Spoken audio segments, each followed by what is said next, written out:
My mother-in-law lied about my wedding. Now I'm the bad guy? Ooh, she turned you into Billie Eilish. I am a long-time reader, first-time posting. It has been a few years since our wedding. However, I told a friend our wedding story recently and realized how actually crazy it was. So I thought I would share. First of all, we did not have a traditional wedding and never would. My future husband and I had our fill of weddings that take lots of effort and money. We literally wanted our families to turn up, celebrate with us, have a nice time, and then leave happy. By the way, this comes from Indubitably Doubtful. And if you want to submit your own stories, go to r/OKStorytime subreddit. So the plan was that we would have a celebrant marry us in a family friend's cocktail bar, have drinks, cocktails, and some food, and then people could come back to an apartment we had rented for the after party. Fun. Immediate family only, and done. Our idea of perfect. We also did not have much money, and I have a very large extended family, 100 plus, so we were very strict. Immediate family only. I would invite my immediate family, and future husband would invite his immediate family, and his aunt and cousins from one side of the family because he does not speak to the other side. No friends. You invite one friend, then you have to invite them all. Simple and small. My family was fine with this. Future husband's family was not. Drama number 1, the date. We had limited time to get married due to paperwork deadlines, and my sister was going overseas for a long period. We had about 1 to 2 months of prep time and the choice of 2 Saturdays. One on my sister's birthday, and the other 4 days before or after future sister-in-law's birthday. We picked the latter, but we were firmly told that this was inappropriate because it was future sister-in-law's birthday weekend, and therefore it would ruin her birthday. My sister was fine, so we got married on her actual birthday instead. Yeah, because she's an adult. Right. Drama number 2, the invite list. Future husband's family has a very long list of family friends and was upset that we did not invite them. They were also upset that future husband decided not to invite the side of the family that no one likes. It was very much a we must keep up with appearances conversation. The issue of not inviting the other half of future husband's extended family continued until future husband gave his parents an ultimatum. Either one side comes or none of them do. I was very proud of how he stood up for himself. I was not really a part of this, but it was very stressful. I am good friends with future husband's relatives that he was inviting, and they approached me, saying they would not be offended if we did not invite them because they could see it was causing drama. So clearly there were lots of behind-the-scenes discussions. Regardless of their clear dislike of our plans, we went ahead, but then it just got worse. Drama 3, Cake Gate. Not the cake. Woo! Future mother-in-law casually asked one day if she could make the cake. I did not even want a cake because they are a complete waste of time and money. And future husband said he did not want her to because he just wanted everyone to relax and not do anything. We did not think anything of it. Later, I had breakfast with a friend, future husband's relative, and they said that future mother-in-law was upset I would not let her make our wedding cake. Why would I not let future mother-in-law make our wedding cake? All this, again, with no discussion to my face about it. This escalated to the point where we went to shop, took future mother-in-law, tasted cakes, and she bought us one. A cake that I could not eat because of my food intolerance. But whatever, I did not care. Drama number 4, the dress. I made a very simple wedding dress with my mom. I had a great time making it and will keep those memories close for a long time. Future mother-in-law and future sister-in-law ambushed me in the kitchen one day, asking a bunch of questions about why I was doing what I was doing, and suggested I check out XYZ website if I wanted something cheap. Or maybe she wants something that she made with her mom. Yeah, maybe she wants something beautiful and she Sentimental. already has it done and it's already ready to go. What are we doing? But that was not the point. I just reiterated that I was happy making my dress with my mom.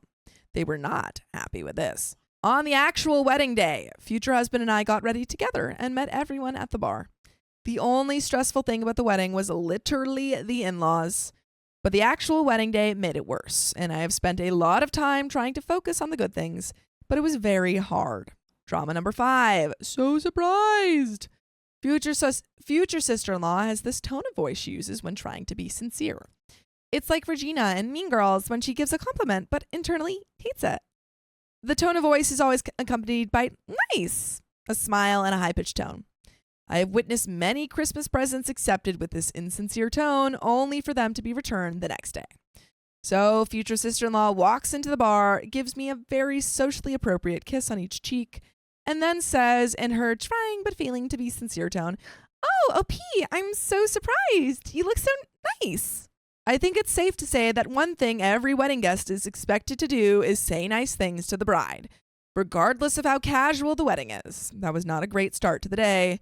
And it was just an overall mean and witchy thing to say, regardless of how I looked. Yeah, it's very rude. Being like, I'm surprised you look nice I'm so surprised. You look so nice. Wow, I didn't know you could look that nice. Yeah. Wow, I expected you to look terrible today, but I guess you look all right. Drama number 6, speech. My future father-in-law made a speech that somehow included a discriminatory joke and finished with a series of sexist ball and chain jokes about how my future husband would no longer have any money or a life of his own, etc.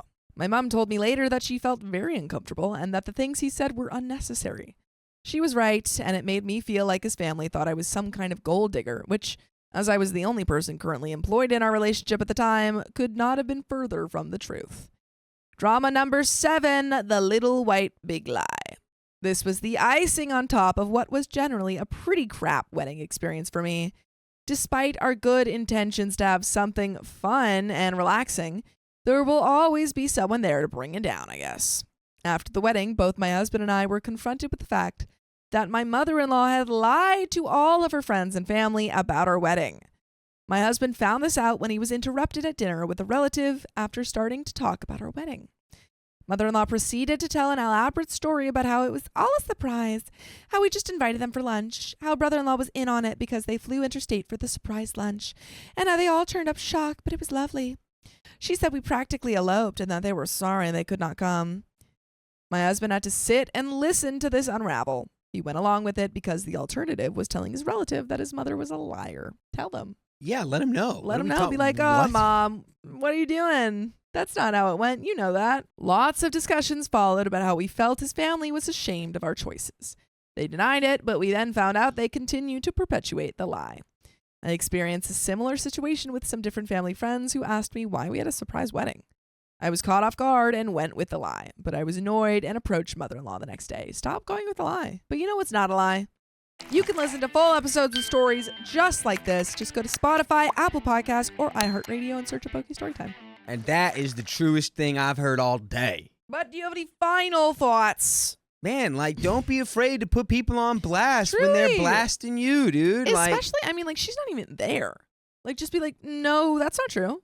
Who told you that? And then you don't have to be like, and she's a disgusting, despicable, irredeemable liar. You can just say, like, you don't even have to call her out by name. You can just say, oh, no, we did it like this. I don't know where you heard that. Yeah, I don't know why she thought that. That's weird, though, that she thought that. But that's not what happened. That's not what happened. Yeah, stop going on along with the lie. OP continues, I was upset and asked her why she lied to everyone. She said she didn't want anyone's feelings to be hurt that they were not invited. And that it was not a big deal because I lie all the time. I even lied to my husband just this morning. Okay. Sigh. What a wonderful partner to have. Yeah, wow. Yikes. Safe to say I have some trust issues now. Ha ha ha ha.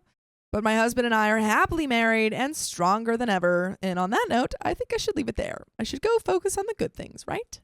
Yes. And that is the end of that story. And the end of this episode. Wow, wow, wow, wow, wow, wow, wow, wow. So, if you love us, make sure to subscribe. We love you. And see you tomorrow.